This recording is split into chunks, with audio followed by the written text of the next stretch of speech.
Di video kali ini, saya mau buat nastar yang sangat cantik, glowing, sama sekali tidak retak.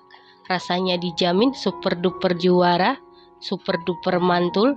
Kalau mau tahu cara buatnya, tonton terus, ikutin terus videonya sampai selesai ya.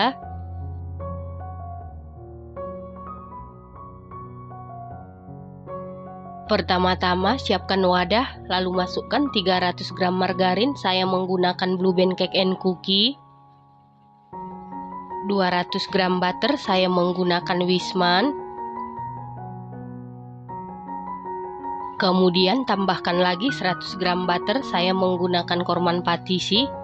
Kalau menggunakan full margarin juga boleh, tapi untuk soal rasa lebih mantul jika dimix dengan butter ya teman-teman. Selanjutnya masukkan 145 gram gula halus dengan cara diayak, karena gula halus sering menggumpal ataupun bergerindil. Kemudian mixer menggunakan kecepatan sedang. Kita mixer cukup sampai tercampur saja. Ini di mixer beberapa detik saja, jangan terlalu lama ya teman-teman. Setelah tercampur, masukkan 5 kuning telur, dimasukkan secara bertahap, lalu mixer beberapa detik saja sampai tercampur. Untuk telurnya saya masukkan sebanyak 2 tahap. Setelah seluruh telur masuk dan tercampur rata, masukkan 40 gram susu bubuk denkau, 150 gram tepung maizena.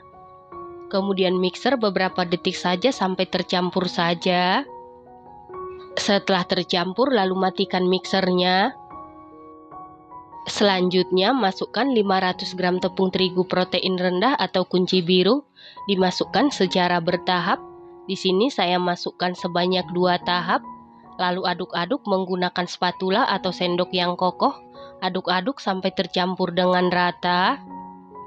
Pastikan mengaduknya menggunakan sendok atau spatula yang kokoh, karena adonannya ini lumayan berat ya teman-teman. Nah, untuk tepung terigunya sendiri tidak perlu kita sangrai karena kita sudah menggunakan tepung terigu protein rendah. Karena tepung terigu protein rendah kadar airnya juga rendah dan paling recommended untuk cookies ya teman-teman.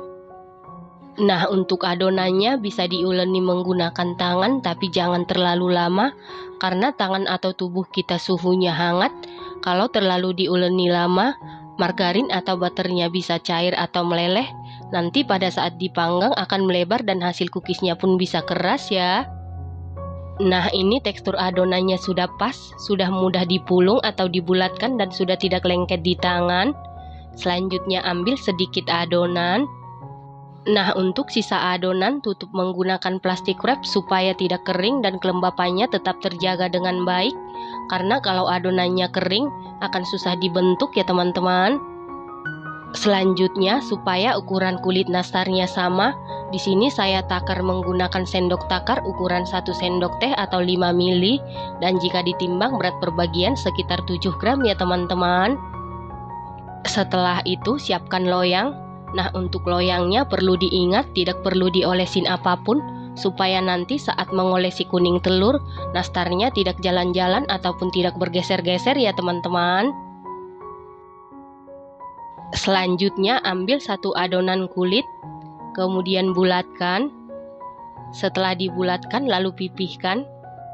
Kemudian isi dengan selai nanas, taruh di bagian tengah. Untuk selai nanasnya linknya saya cantumkan di kolom deskripsi. Berat selai nanas sekitar 3 gram. Kemudian tutup sampai benar-benar rapat. Lalu bulatkan atau pulung kembali sampai benar-benar mulus dan halus. Lalu taruh di atas loyang. Jadi berat kulit 7 gram dan berat isian atau selai nanasnya 3 gram ya teman-teman. Lakukan hal yang sama sampai selesai.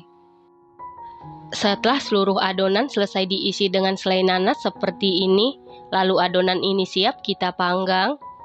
Dan ini oven tangkringnya sebelumnya sudah dipanasi sekitar 10 menit. Dan ini ovennya sudah dalam keadaan panas. Lalu masukkan loyang yang berisi adonan ke dalam oven. Di sini saya masukkan sekaligus 2 loyang. Lalu panggang menggunakan api sedang cenderung ke kecil sekitar 40 menit. Nanti di menit ke-20 tukar posisi loyang yang dari atas ke bawah, yang dari bawah ke atas supaya matangnya merata. dan jangan lupa untuk lubang yang di atas dibuka. Nah, untuk oven listrik sebelumnya juga sudah dipanasi, lalu masukkan loyang yang berisi adonan ke dalam oven, kemudian panggang di suhu 140 derajat Celcius, api atas bawah selama 40 menit sampai matang, dan sesuaikan dengan oven masing-masing. Nah, ini yang di oven tangkring sudah 20 menit, tukar posisi loyang yang dari atas ke bawah, yang dari bawah ke atas, lanjut panggang sekitar 20 menit lagi. Setelah total pemanggangan 40 menit, yang di oven tangkring sudah matang, kemudian angkat dan keluarkan dari oven. Yang di oven listrik juga sudah matang, angkat dan keluarkan dari oven. Kemudian biarkan dulu sampai dingin atau suhu ruang. Kita lihat hasil panggangan dari oven tangkring, matang merata, hasilnya cantik sama sekali tidak retak. Dari oven listrik juga matang merata, sama sekali tidak retak. Jadi supaya nastarnya tidak retak saat dipanggang, pastikan dipanggang menggunakan api kecil ya teman-teman. Selanjutnya kita buat bahan olesan. Di dalam wadah siapkan 6 kuning telur, lalu tambahkan 6 sendok makan minyak goreng atau minyak sayur. Gunakan minyak yang berkualitas, jangan minyak curah. Lalu tambahkan lagi 6 tetes pewarna kuning telur, aduk-aduk sampai tercampur dengan rata. Kalau menggunakan telur omega, pewarna kuning telurnya tidak perlu digunakan ya teman-teman. Selanjutnya kita saring supaya bahan olesannya ini tidak bergerindil. Setelah nastarnya sudah dingin atau suhu ruang, lalu kita olesi secara merata. Dan pastikan kuas yang digunakan kuas yang halus dan lembut supaya hasil olesannya cantik dan merata. Pastikan juga nastarnya ini sudah dalam keadaan dingin atau suhu ruang, karena kalau nastarnya masih hangat atau panas, saat diolesi kulitnya bisa mengelupas ya teman-teman. Supaya hasil nastarnya cantik dan glowing, di sini kita lakukan pengolesan sebanyak 2 kali. Setelah pengolesan yang pertama selesai seperti ini, lalu biarkan dulu sampai kering. Nah, ini untuk pengolesan yang pertama sudah kering, apabila kita sentuh menggunakan jari sudah tidak lengket di jari. Selanjutnya kita lakukan pengolesan yang kedua. Nah, untuk pengolesan yang kedua kita putar loyangnya supaya kulit yang belum terolesi dengan baik bisa terolesi secara merata. Setelah pengolesan yang kedua selesai seperti ini, lalu biarkan dulu sampai kering. Setelah kering ini siap dipanggang kembali. Untuk oven tangkring saya taruh di rak tengah. Kemudian saya panggang menggunakan api yang sangat kecil, dan jangan lupa untuk lubang yang di atas dibuka. Panggang sekitar 10 menit. Yang di oven listrik juga sama. Panggang menggunakan api kecil di suhu 100 derajat Celcius, api atas bawah sekitar 10 menit. Setelah 10 menit angkat dan keluarkan dari oven. Yang di oven tangkring juga sudah 10 menit, kemudian angkat dan keluarkan dari oven. Pastikan dipanggangnya menggunakan api yang sangat kecil supaya olesannya tidak pecah atau retak ya teman-teman. Setelah keluar dari oven, kalau nastarnya berembun, bisa disapu menggunakan kuas yang halus dan mulus, dan kuasnya harus bersih dan kering. Lakukan hal yang sama sampai seluruh adonan selesai dipanggang. Nah, ini dia kue nastarnya sudah jadi. Nastar ini hasilnya sangat cantik, glowing, sama sekali tidak retak. Supaya hasil nastarnya tidak retak saat dipanggang, pastikan dipanggangnya menggunakan api yang kecil ya teman-teman. Kue kering nastar ini hasilnya sangat cantik, glowing, mulus, sama sekali tidak retak. Rasanya dijamin super duper mantul, super duper juara. Teksturnya sangat empuk, lembut banget, lumer di mulut, manisnya pas, selainya juga mantul.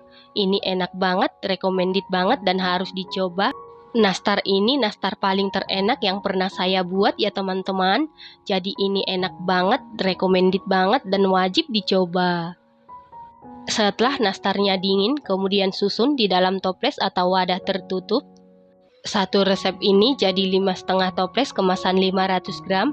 Terima kasih karena sudah menonton. Sampai jumpa di video selanjutnya. Terima kasih.